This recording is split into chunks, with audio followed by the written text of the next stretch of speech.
We are gathered here to honor the life of Thane Krios. Thane touched each of our lives in different ways.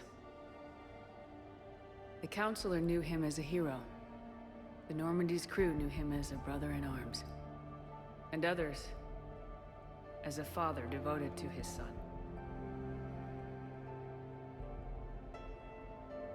Though his life took him to very dark places, Thane cared for the better angels of our nature. Even when he was terminally ill, he ran through war-torn streets to reach me, because he knew I needed help. You all know the results of that day. An assassin, a professional criminal, gave his life for his galaxy. And now he can rest. Would anyone else like to speak? What I remember about Thane was his confidence. He told me once about how he remembered everything, even every mistake he made. If I did that, I'd be a nervous wreck. Thane kept it under control. It's strange, but the last word I'd label Thane with is assassin. And we covered each other in firefights. That makes him a partner. Thane's last stand was important. But let us also remember why Thane left the Normandy. To keep his son away from a life of crime. Deeds such as these do not go unnoticed by the universe. They echo in all who hear them. That is why I am here. Thane took himself seriously, a trait with which I did not always agree. I tried to make him laugh on several occasions. But what I interpreted as a lack of humor was masking a great effort. Thane was turning his life around, in a way few organics do. The day Thane came onto the Normandy, all Kelly and I knew about him was that he could probably kill us all with a ballpoint pen. But after you got to know him, there wasn't any reason to be afraid. He let you know where you stood. Kolyat, do you,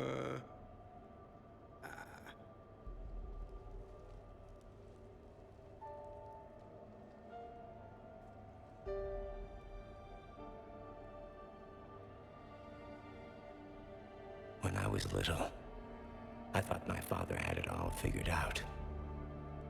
He said men must be loyal to their friends and dangerous to their enemies. But when he prevented me from hurting someone, he had changed. He said enemies and ego are not as important as loved ones. I didn't want to hear it. I was lost. I called him a hypocrite in 1,000 different ways. Said that he was going soft. Now, I think maybe he did have it all figured out. That's all I can say. If anyone would like to continue, we'll be here. Looks like people are starting to clear out. Commander, thank you for holding this event. In time, it will be a good memory. I don't know if I'll be as philosophical about it. It's still kind of raw. I understand. If you will excuse me, I should take this opportunity to speak with the Counselor. About what? He is feeling grateful, and I want to point out there are some Solarian biologists who need funding. If anyone would be able to create a breakthrough in the treatment of Keppel syndrome, it would be them. If you need someone to hold the Counselor's feet to a fire, I'm there. I appreciate the offer, but Counselor Valorn has recently orated about funding science during wartime. My odds are good. Oh, before I go, I was organizing my father's possessions, and I came upon copies of video messages he tried to send you. I sent them to your extranet address. I hope they help, more than they hurt. Until we meet again, Commander.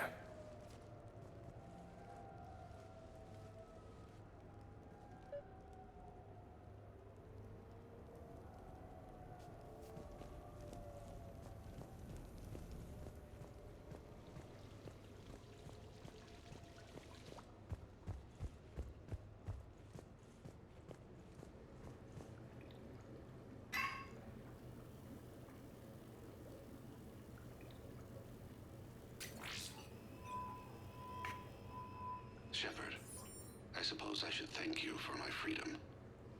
Leaving the Normandy was the right decision.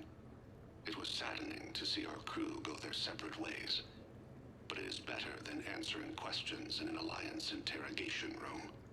I hope this message finds you well. As for me, I have moved into an apartment on the Citadel not far from Kolyat.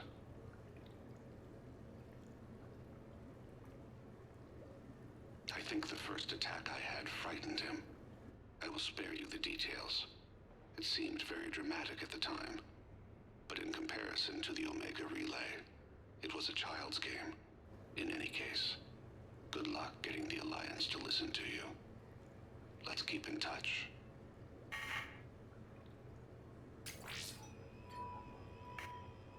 Shepard, if you sent a message back, I didn't get it. I suppose communications from someone of my reputation would be restricted.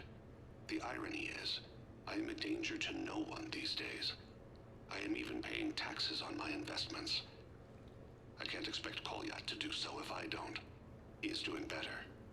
He has no significant other, and he is temperamental, but he is employed and staying out of crime. I can tell he is serious about changing. It has cost him more than a few friends. Send something back if you can, Shepard. I can only learn so much from news reports about you. I have tried a false identity to try to get this message through to you. We'll see if it works. I have good news and bad. The good news is that Kolyat and I took a few days to visit Earth. Light the shade of her eyes. Shrill sound of chirping stops. I scan the ground. See two tiny bodies locked by claws. Excuse me. As I was saying, we saw a beautiful sunset in New Mexico, and a scorpion eating a cricket. I wish you could have joined us. The bad news is, I fainted and struck my head. Kolyat has convinced me to stay at Huerta Memorial on the Citadel. I will be there from now on. I still don't want to die in a hospital, but it's where the doctors are. And Kolyat. I love him. That means I must trust him. Goodbye, Shepard. Let me say that now, in case I cannot later.